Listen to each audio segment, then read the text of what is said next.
सर्वांनी टाळी वाजवायची, मुखाने नाम घ्यायचं.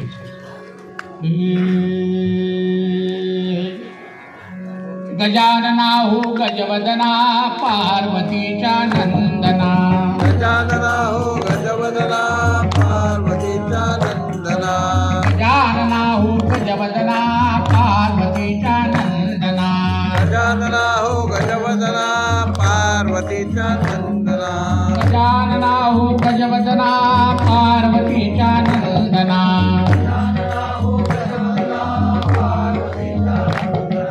गजानना हो गजवदना पार्वतीच्या नंदना.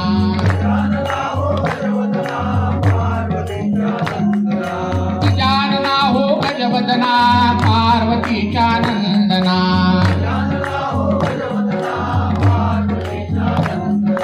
गजानना हो गजवदना पार्वतीच्या नंदना. गजानना हो गजवदना पार्वतीच्या नंदना. गजानना हो गजवदना पार्वतीच्या नंदना. हो गजानना हो गजवदना पार्वतीच्या नंदना. मंगलमूर्ती मोरया गजानन महाराज की जय. अवधूत चिंतन श्री गुरुदेव. जय जय रघुवीर समर्थ. दुष्टांचा निपात करण्याकरता आज भगवान गजानन कश्यप आणि आदितीच्या पोटी दुपारच्या वेळेला माध्यान्ह समयी जन्माला आले. देवांतक आणि नरांतक या राक्षसांनी उच्छाद मांडलेला त्याच्याकरता भगवंतांना यावं लागलं. या पृथ्वीवर या लोकांचा जेव्हा भार होतो तेव्हा आपण हाक कोणाला मारायची?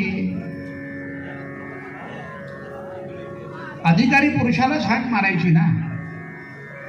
सगळ्यांना यांनी त्रास दिला, पण त्रास दिला तो भगवान शंकरांच्या वर प्राप्त केला होता म्हणून. देव दानव मानव या तिघांपासून आम्हाला मरण नसावं हे शंकराकडून मागून घेतलं होतं. म्हणून भगवंतांनी हत्तीचं स्वरूप म्हणजे ते मुख धारण केलं आणि जन्माला आले. कश्यप आदितीच्या पोटी आजचा दुपारचा जन्म. तो आपल्याला जन्म सांगायचा नाही कारण तो दुपारचा आहे. एक दृष्टांत सांगणार आहे. मी आजचं कीर्तन थांबवणार. गणरायावर बोलायचं. पद्मनाभा नारायणा पद्मनाभा नारायणा पद्मनाभा नारायणा रे पद्मनाभा नारायणा रे पद्मनाभा नारायणा. पद्मनाभा नारायणा पद्मनाभा नारायणा. ओ पद्मनाभा नारायणा नारायणा पद्मनाभा नारायणा. आकाश मार्गाने नारद ऋषी निघालेले भगवंताचं नामस्मरण चाललेलं आहे. त्रैलोक्यामध्ये भ्रमण करीत असताना मुखाद्वारे भगवंताचं गाणं चाललंय, ध्यान चाललंय. हो सकळ देवाधिदेवा सकळ देवाधिदेव सकळ देवाधिदेवा सकळ देवाधिदेवा. कृपाळवाजी कृपाळवाजी केशवा कृपाळवादी केशवा. महानंदा महानुभावा महानंदा महानुभावा. सदाशिवा सहज रूपा पद्मनाभा नारायणा पद्मनाभा नारायणा पद्मनाभा नारायणा पद्मनाभा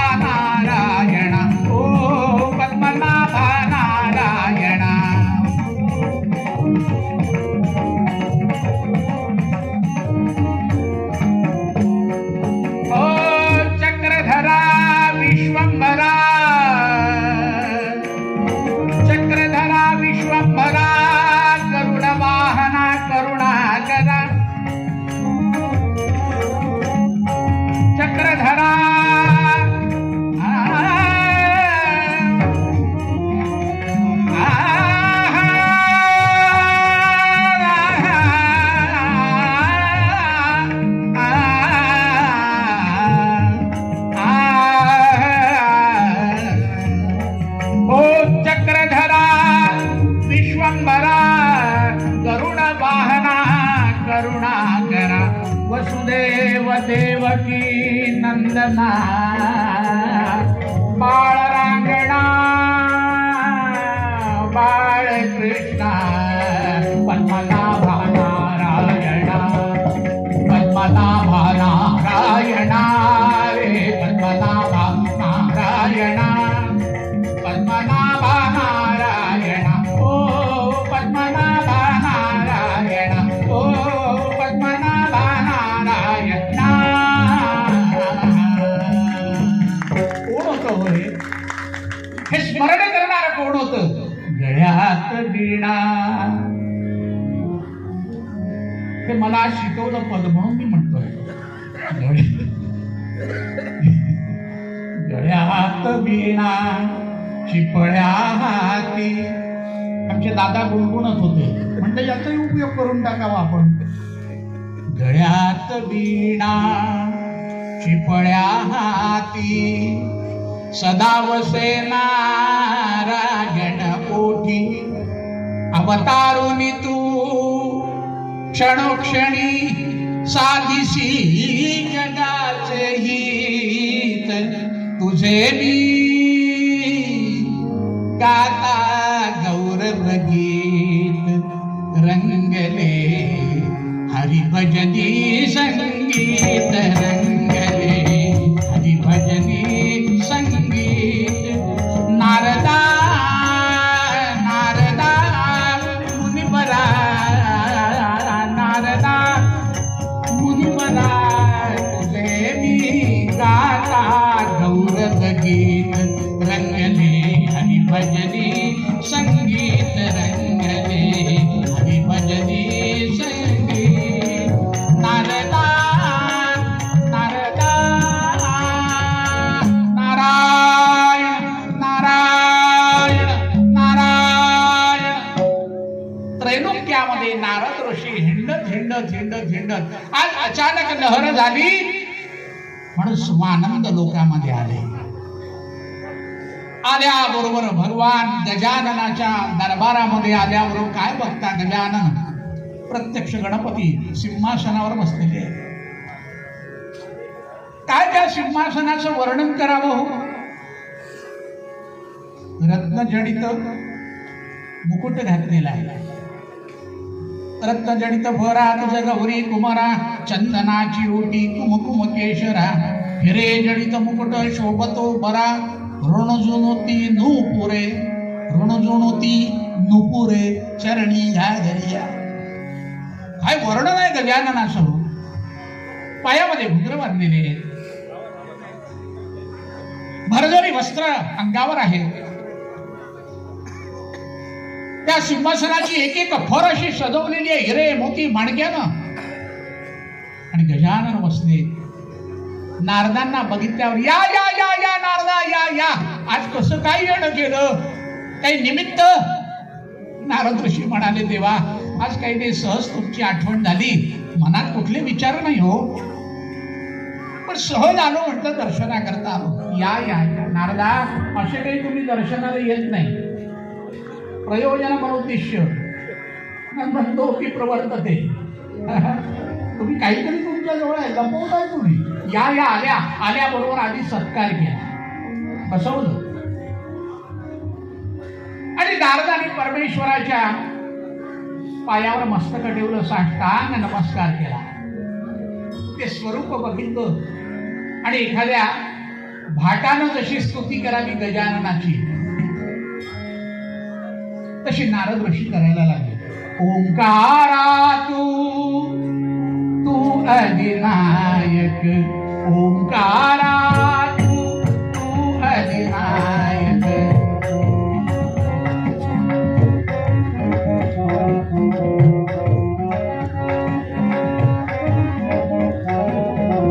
ओंकारा तू तू अधिनायक, चिंतामणी तू सिद्धिविनायक, चिंतामणी तू.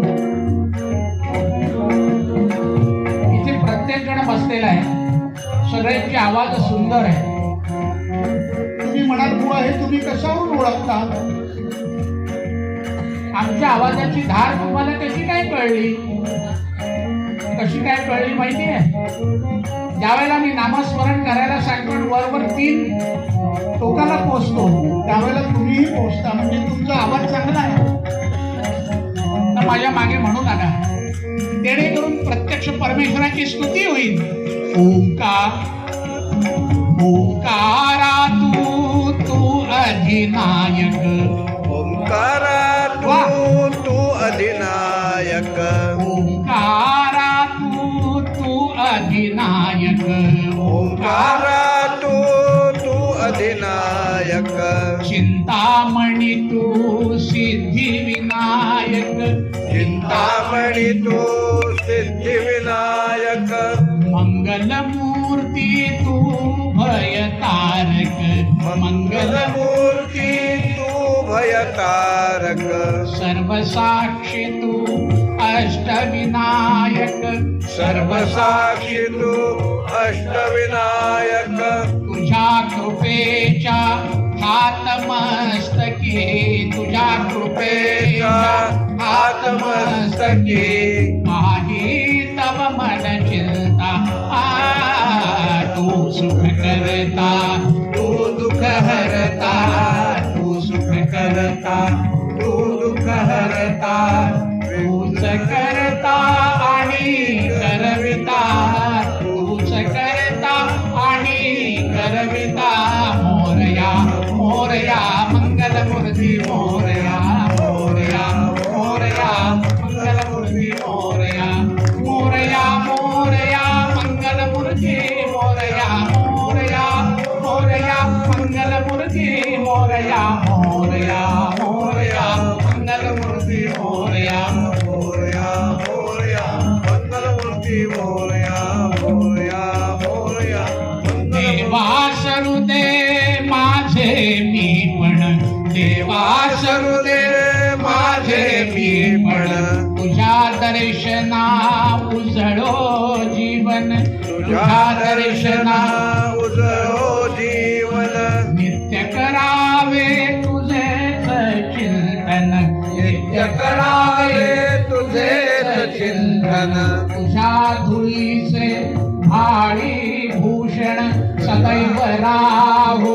ओठावरती, सदैव राहू ओठावरती, तुझे रे गुणगाथा, तू सुख करता, तू दुःख हरता. मोरया मोरया मंगलमूर्ती मोरया, मोरया मोरया मंगलमूर्ती मोरया. अरे बाबा बाबा बाबा बाबा, बस बस बस बस बस, किती स्तुती करतोय नारदा, अरे किती स्तुती करतोय. वाह परमेश्वरा, तुमच्या दर्शनानं मी खूप सुखी झालो, खूप सुखी झालो. आज एवढा आनंद. नारदा खरं खरं सांग, कुठून आलास हे सांग. हा, तू काहीतरी कारण घेऊन आलेलास हे माझं मन पक्क ठरवत आहे. सांग कुठून आलास. देवा काही पाणी गिणी पिऊ देता की नाही, काही थोडस खायला काही आहार अल्पोपहार वगैरे. अहो दुरून आलो मी. हा हा, सगळी व्यवस्था करतो, सगळी व्यवस्था करतो. खाणं पिणं झालं सगळं, आता बोल म्हणतो. अरे 14 विद्या 64 कला सगळे तुला प्राप्त आहे. तू असा तसा आलेला नाहीस, काहीतरी सांगायला आलेला आहे, काहीतरी प्रयोजन आहे. सांग सांग, मनातलं काय ते बोल. देवा सांगू, ऐका. मी मिथिला नगरीमध्ये गेलो होतो. कांचनमय जनकाची नगरी, कांचनमय जनकाची नगरी, कांचनमय.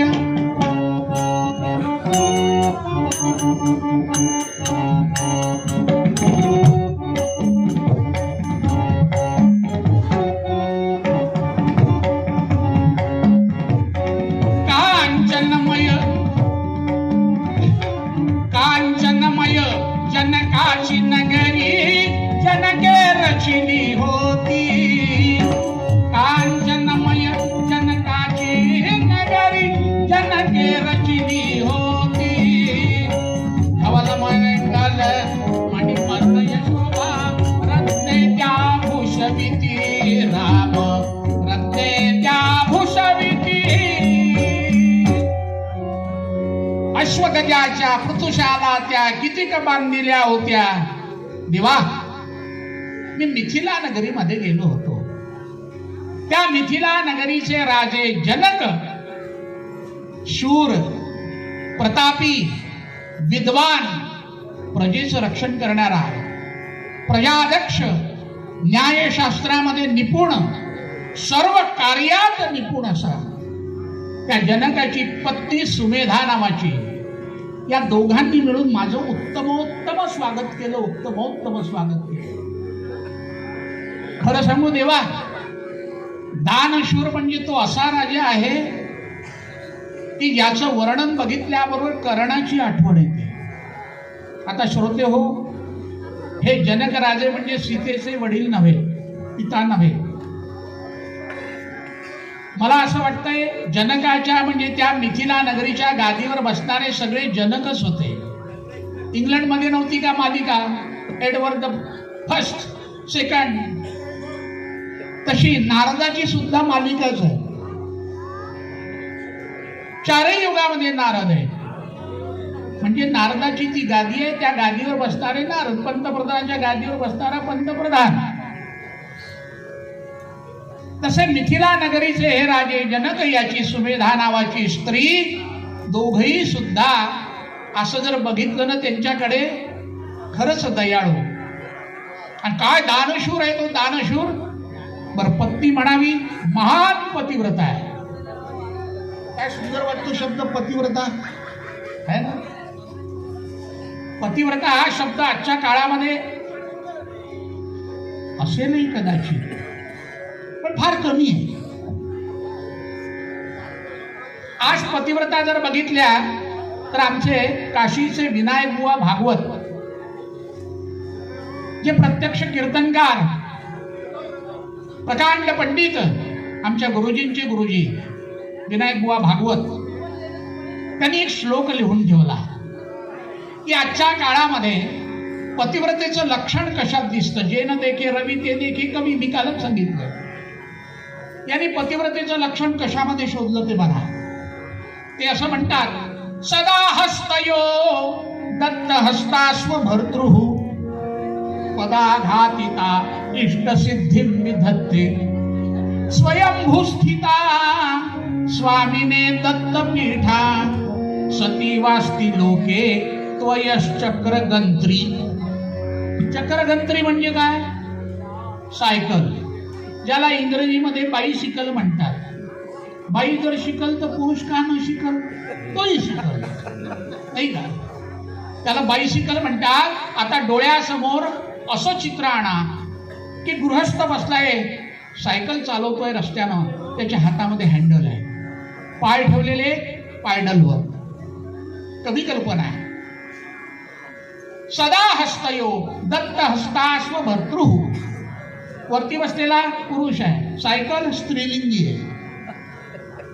जिना आपले हात सदा न कदा मालकाच्या हातात दिले, मालक म्हणजे वरती बसणारा, हँडल. सदा हस्तयो दत्त हस्तास्व भर्तृः. बर, काळ जुना होता म्हणून लिहिलंय कवीनं. त्या काळामध्ये स्त्रीला पतीच्या हातच्या लाता खाव्या लागत असे. आता खाव्या लागत नाही, हीच देते रणचंडी बनवून. हा, मी पहिले हात जोडले पहिल्याच दिवशी. हे इथलं नाही ना, बाहेरचं असं कोणीच नाही. सगळ्या पतिव्रत आहे बापा. हा, उद्या जायचंय, चांगला सुखरूप जाणार आहे मी, काळजी करू नका. पदाघातिता इष्टसिद्धीं विधत्ते. बायकोनं ऐकलं नाही की नवरे लत्ता प्रहार करायचे त्या काळामध्ये. म्हणून कवी कल्पना अशी की जिनं आपले हात स्वामीच्या हातामध्ये दिले आणि पदाघातिता, त्यानं पायडलवर लात घातल्याबरोबर हा पतीच्या पायाचा प्रसाद समजून नेमकं त्यांना काय हवाय हे ओळखून ती जोरात धावायला लागते. पदाघातिता इष्टसिद्धीं विधत्ते. बरं, केवढं प्रेम आहे नवऱ्यावर, मालकावर. त्यांच्या अंगा पायाला धूळ लागू नये म्हणून स्वयंभूस्थिता, स्वतः त्यांना डोक्यावर बसवते, स्वतः खाली चालते. आणि स्वयंभूस्थिता स्वामीने दत्तपीठा, नवऱ्याला वरती बसवते, मालकाला वरती बसवते आणि स्वतः धूळ आपल्या अंगावर घेते. स्वयंभूस्थिता स्वामीने दत्तपीठा सती वास्ती लोके त्वयश्चक्र गंत्री. आता आहे ना पतिव्रतेचं लक्षण सायकलीमध्ये. आता ही कवी कल्पना आहे म्हणा, पण सुमेधा पतिव्रता होती हो. पतीच्या पावलावर पाय ठेवून चालणारी. तुम्ही म्हणाल पायावर पाय ठेवत होती का? अहो याचा शब्दार्थ घ्यायचा नाही.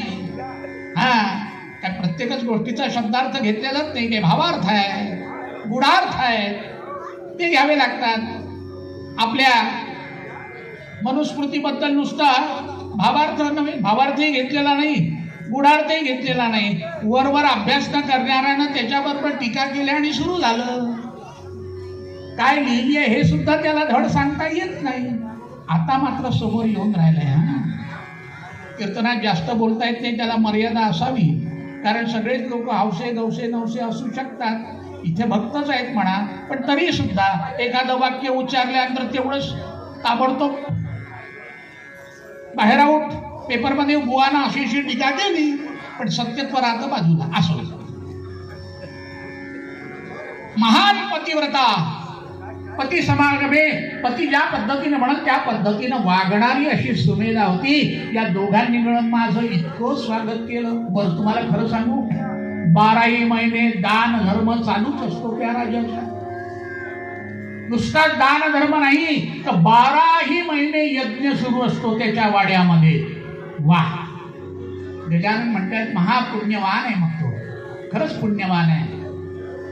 आणि एवढं सगळं दान धर्म करीत असताना सुद्धा त्याचा द्रव्याचा खजिना मात्र खचाखच भरलेलाच असतो, कधी रिकामाच नाही. म्हणून मी विचारलं, म्हणलं राजा, तुझ्यावर गजाननाची अपार कृपा दिसते नाही का? हे सगळं दान धर्म सगळा जो प्रकार चाललाय एवढं होऊन सुद्धा खजिना रिकामा होत नाही. म्हणजे भगवान मंगलमूर्तीची तुझ्यावर प्रचंड कृपा आहे. एवढं म्हटल्याबरोबर त्यानं काय केलं बघा, तो गर्भभरामध्ये बोलायला लागला. नारदा, तुम्हाला खरं सांगू का, ही सगळी कोण्या देवागिवाची नाही, मी गजाननाला मानत नाही. तुम्ही जो गजानन म्हणता मी त्याला मानत नाही. हे सगळं माझंच कर्तव्य आहे. हे मी करतो, प्रजेचं रक्षण मी करतो, त्यांना खायला प्यायला मी घालतो, त्यांचं संगोपन मी करतो, यज्ञ मी करतो, ब्राह्मणांना दक्षिणा मी देतो, अन्नदान मी करतो. सगळं करणारा मी आहे. अन्नदाताच भोक्ताच मी स्वतःच आहे. दान देणारही आहे, घेणारही आहे, सगळ्यांचं रक्षण करणारा मी आहे. तुमचा देव गजानन कोण आहे हे मला माहिती नाही. अरे म्हटलं असं नाही म्हणावं, कुठल्या तरी देवाची कृपा असल्याशिवाय एवढं काही होऊ शकत नाही. काय बोलता म्हटले नारदा, हे कोण्या देवाची कृपा वगैरे का सांगू, माझीच कृपा या लोकांवर आहे. एवढं तुम्हाला सांगतो. नारद म्हणताय, राजा असा गर्व करू नये. अधिष्ठान परमेश्वराचं असल्याशिवाय कुठलीच कार्यसिद्धी होत नसते, एवढं लक्षात ठेव. मी मानत नाही. मानत नाहीस? अरे हे मानावंच लागेल तुला. त्याच्या कृपेशिवाय वृक्षाचे ही पान हले ज्याची सत्ता, राहिली अहंता मग मोठे. आपण सगळे पामर आहोत, त्याची कृपा होते. तोच सगळा करता करविता दाता देवविता नेता नेविता तोच आहे. मी नाही मानत म्हणते. बघ बरं राजा, हे तू जे म्हणतोय गर्वोक्ती बोलतोय, एखाद्या दिवशी या गर्वाचं घर खाली होईल आणि तुला गजानन योग्य मार्ग दाखवतील. मी मानत नाही असं म्हटलं. ठीक आहे, पहा आता तू वाट या लक्षात येईल असं म्हटलं.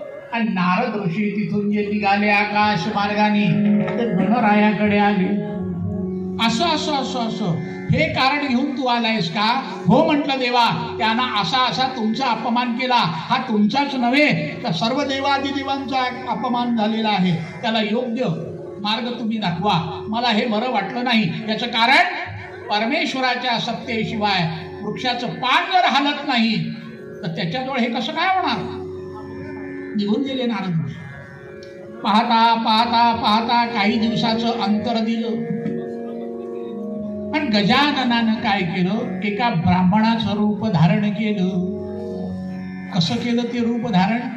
आता ब्राह्मणाचं रूप घ्यायला काही मेकअप लागतच नाही, नाटकामध्ये सुद्धा काहीच नाही, फाउंडेशन लागत नाही, भस्म घेतलं लावलं कपाळाला, गळ्यामध्ये जाणवं होतच, शेंडी बांधलेली आहे आणि कसं रूप घेतलं, कुत्सितम रूपमादाय, इतकं घाणेरडं रूप घेतलं तुम्हाला सांगतो की अंगावर क्षत पडलेली आहे, अंगावर क्षत म्हणजे छिद्र पडलेले, त्यातनं पू वाहतोय, अळ्या पडलेल्या आहेत, दुर्गंधी जवळजवळ 10 किलोमीटर पर्यंत पसरेल एवढी घाणेरडी दुर्गंधी आहे. आणि ते मिथिला नगरीची वाट चालायला लागला तो ब्राह्मण आणि गावाच्या वेशीवर आला आणि तरफडायला लागला. मेलो रे बाप, मेलो रे बाप, कोणी आहे का, कोणी आहे का? 15 दिवस झाले माझ्या पोटामध्ये अन्न नाहीये, मी अन्न खाल्लेलं नाही, मला कोणीतरी जेवू घाला, मला कोणीतरी जेवू घाला. आले गेलेले लोक सगळे नाकाला, बाया स्त्रिया पदर लावू लावू निघालेले आहेत, कोणी फडक्यानं नाक दाबलेलं आहे. गावातले टवाळ बोलो, हा कोणीतरी भलताच भिकारी दिसतोय म्हणून दगड मारायला लागले. गावातली कुत्री त्यांच्या मागे लागली आणि हा वृत्त ब्राह्मण रस्त्यानं चालतोय आणि कसं 10 ठिकाणी पडायला लागला, 10 ठिकाणी पडतो आहे, मातीमध्ये लोळतो आहे, पुन्हा कसा तरी उभे राहतो आहे.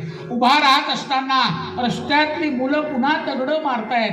असा करीत करीत कसा तरी तो राजवाड्याच्या दरवाजापाशी आला. पहारेकऱ्यानं अडकवला, कोण आहेस रे? म्हटलं मी ब्राह्मण आहे, 15 दिवसाचा भुकेलो आहो, भुकेलेला आहे मी. आपल्या राजाची कर्णोपकर्णी वार्ता ऐकली, पोटभर येऊ घालतात म्हणून ऐकलंय, म्हणून मी आलोय. त्यांनी सगळ्यांना नाकं दाबलेले होते, घाण दुर्गंधी सुटलेली होती, उभं राहणं शक्य नव्हतं, पू वाहत होता, हात तिथेच. मी राजाला बोलावून आणतोय म्हणून राजे साहेबांच्या वाड्यामध्ये आतमध्ये ते सैनिक आले आणि नमस्कार केला. राजे साहेब, बाहेर एक ब्राह्मण आलेला आहे, इतका घाणेरडा दिसतो आहे, अंगा पायामधनं पू वाहतो आहे, रक्तमय शरीर झालेलं आहे, जणू काही रक्तपित्त उठलं की काय असं वाटतंय. पण त्याला म्हणे 15 दिवस जेवण झालं नाही म्हणून भूक लागलेली आहे, तरफडतोय. थांबा थांबा, मी येतो. राजा आला दरवाजाशी, त्यानं ते बघितलं रूप, ठीक आहे येऊ दे त्याला आतमध्ये आणलं. दानशूर राजा होता, ब्राह्मणांचा आदर करणारा होता. तुम्हाला गंमत सांगू, ब्राह्मणाचा आदर पूर्वीपासूनच आहे, आताच थोडा कमी झालेला आहे, पण जे विद्वान आहेत त्यांचा आदरच आहे. अग्रतः चतुर्वेदांत पृष्ठतः शरण ददू इदम ब्राह्मण्यम इदम छात्रम शापादपि शरादपि, असा एक काळ होऊन गेला, लक्षात घ्या. ब्राह्मणाच्या मुखामधनं निघालेली वाणी कधीही वाया जात नसे. त्यानं जर आशीर्वादाचा मंत्र जर दिला ना, तो फलद्रूप होत असे. आता 12 महिन्याचे 12 सत्यनारायण झाले, पण प्रत्येक सत्यनारायणाला जरी अष्टपुत्रा सौभाग्यवती भव असा जरी आशीर्वाद दिला, 12 किती 96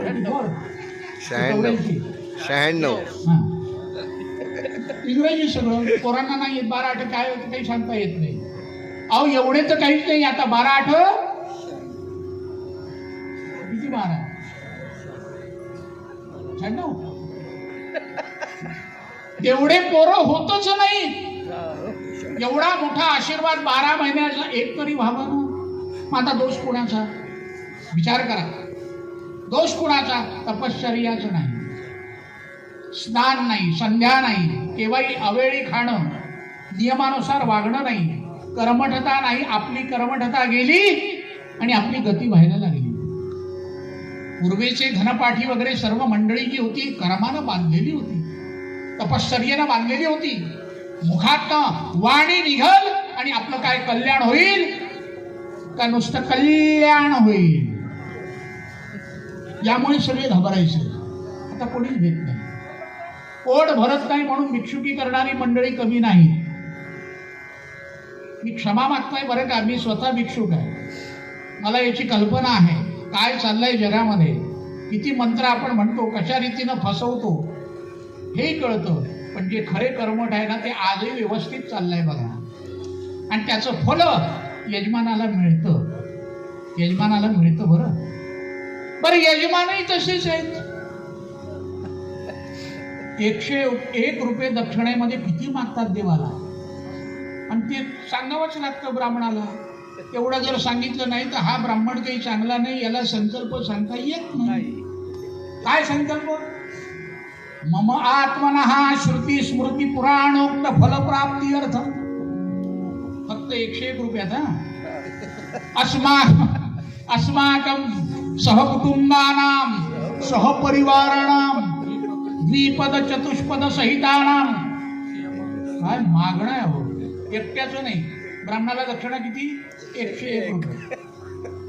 धर्म अर्थ काम मोक्ष चतुर्विध पुरुषार्थ सिद्ध्यर्थम आदि भौतिक आदि दैविक आध्यात्मिक त्रिविध ताप शमनार्थम.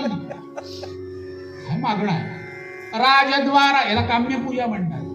राजद्वारा व्यवहारद्वारा अंगीकृत व्यवसायद्वारा उत्तरोत्तर शुभ फल प्राप्ती अर्थम आदित्यादि नवग्रहाणाम अनुकूलता सिद्ध्यर्थम. बापा बापा बापा बापा. देवाच्या पायाजवळ 1.25 रुपये आहे, 2 रुपये, आणि इकडे 101 रुपये मागणं. देवही विचार करतोय, वा माझा भक्त जबरदस्त. आता मला सांगा, असा जर यजमान असेल, आता तर यजमान त्याच्याही पेक्षा वेगळे आहे. महाराज सत्यनारायण आहे, बरं बरं बरं, अर्ध्या तासात होईल ना. तो म्हणतो 15 मिनिटात करून देतो. माझ्या काय पाहायचं जातं, दक्षिणा दे म्हणजे झालं. सूर्यायमा चंद्रायमा भौमायमा बुधायमा. कशाला आकृष्टेन रजसा म्हणून बसायचं, इमान देवा कशाला म्हणायचं. तोही विचार करतोय शॉर्टकट आहे ना, मलाही लवकर घरी जायचं, 1 नाही 10 पूजा होती. पण खरा कर्मण जर ब्राह्मण असेल, तुम्हाला करायचं असेल तर करा, नाही तर मी येणार नाही. इतक्या वेळात पूजा होत नाही. श्रद्धेनं करत असाल तर 1.5 तास लागेल, नाही तर मी येणार नाही. असा तो काळ होता. म्हणून ब्राह्मणांना लोक भीत होते, लक्षात ठेवा. आता भीती गेली. पण हे जे राजाच्या राजवाड्यामध्ये आलेले ब्राह्मण, त्यांना बसवलेलं आहे सिंहासनावर. पाय धुतोय राजा, गरम पाण्यानं पाय धुतलेले. राजा जनका, हे काय चालवलेलं आहे? मला याची गरज नाही, मला खूप भूक लागलेली आहे. अहो म्हटलं, मी जेवू घालतो, पण मी राजा आहे, सार्वभौम सत्ता माझ्याजवळ आहे, मला काही कमी नाही. या जेवणाच्या व्यतिरिक्त तुम्हाला काय पाहिजे ते मला सांगा. मिथिलापती सकाय घेऊन या जगीयत. मिथिलापती सकाय घेऊन या जगीयत. मिथिलापती सकाय घेऊन या जगीयत.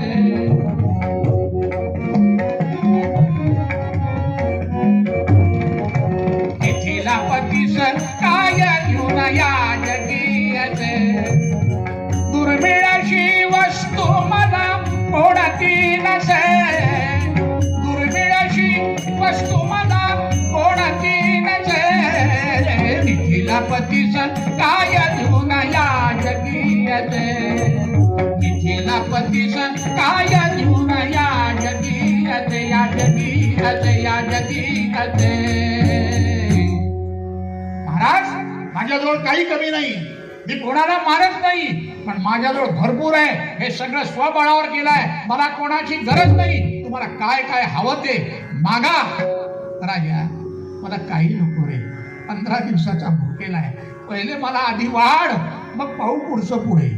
राजानं फरमान सोडलं. पाकशाळेमध्ये स्वयंपाकाला आरंभ करा म्हणून सांगितलं. आचारी भाडती पाणकी सगळे धावले हो. धावल्याबरोबर स्वयंपाकाला सुरुवात. आणि या ब्राह्मणाला पाकशाळेमध्ये आणलं. चंदनाचा पाट दिला बसायला, त्याला सुवर्ण लावलेलं होतं. ताटाच्या खाली पाट होता, टेकायला पाट होता, फक्त वरत नव्हता दिला. बाजूला दोन्हीकडे 2 समया लावल्या, रांगोळ्या काढलेल्या आहेत, उदबत्त्यांचा घमघमाट, आणि स्वयंपाक तयार झाला. काय इथे काय दळ हालायला लागलं. राजा बोलला, दळ हालायला लागलं. भार भार भार भार स्वयंपाक तयार केला. जेवायला बसले ब्राह्मण. ब्राह्मणाच्या पानामध्ये काय काय होतं, काय काय वाढलेलं होतं बघा.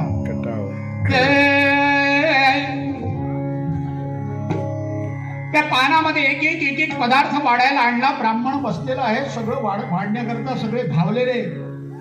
मांडुरी स्वस्तिक सुवर्ण पाठ, आडणीवर सोन्याचे ताट.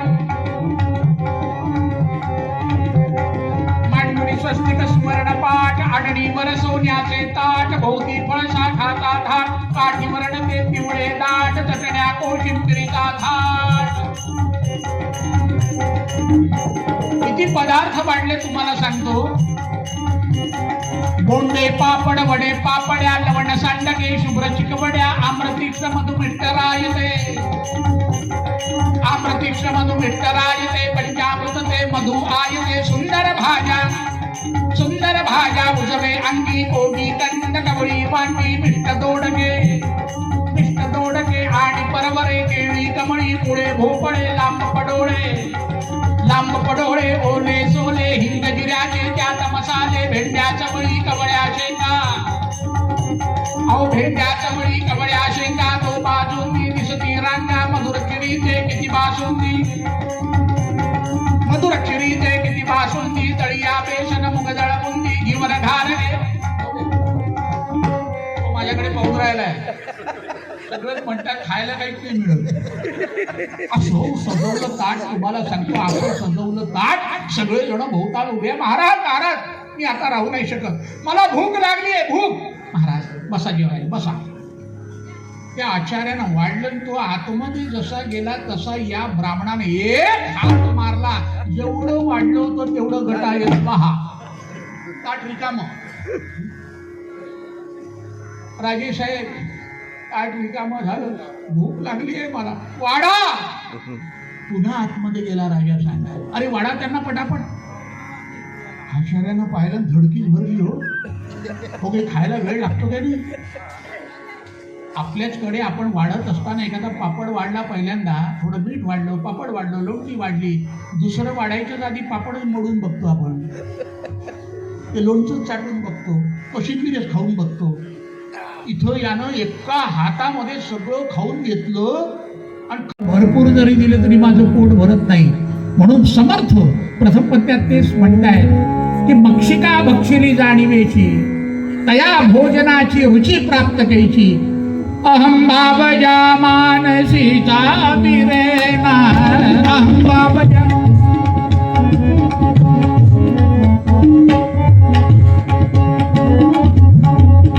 तया ज्ञान है.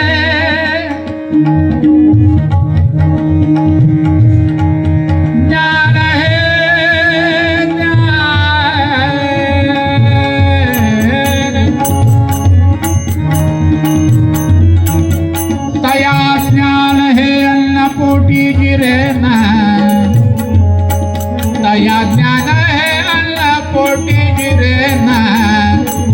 पोटी जिरेना.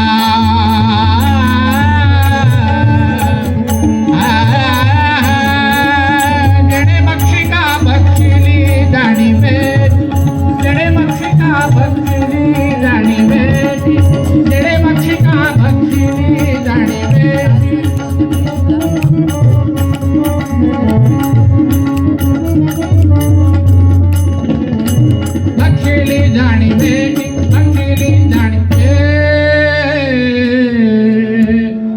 जाणीवेची मंगलमूर्ती मोरया. हे चिदानंद देवा देवा.